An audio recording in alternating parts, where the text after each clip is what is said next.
La kufurahia kwamba wachungaji wapate masomo.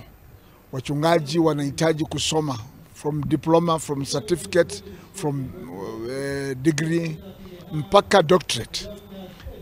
Hii itasawazisha mambo ya kiroho katika makanisa.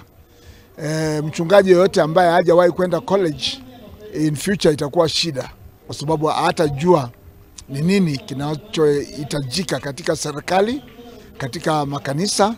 Hata kugawanya neno la Mungu itakuwa kuna mambo ambayo inahitajika ifanywe. Kuna interpretation ya mambo ya Biblia. Kuna mambo mengi ambayo false teaching. Kuna watu wanafundisha neno la Mungu tofauti. Kuna false prophets ambao wameamka.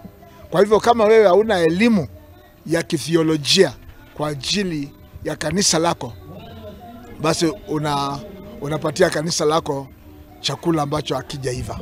Kanisa ambayo haina masharti ya umuhimu katika mambo ya kiroho na kufuata sheria za Kenya, basi hiyo kanisa ina shida. Regulating kanisa, kuna viongozi. Kanisa ni kama serikali. Ni kama serikali, sio serikali. Ni kama, na inasaidia mambo mengi katika nchi.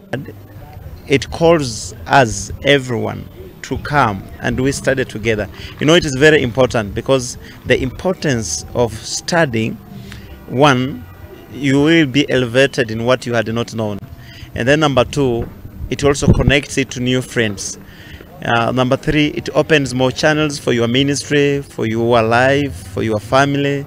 You get more connected. We are urging the government to reinforce on the issues of pastors getting to school, because when a pastor is educated, when a pastor is trained, in fact there will be no regulations, because this pastor has the skills, he has the knowledge, he has the authority, and he knows what he's supposed to do at what time.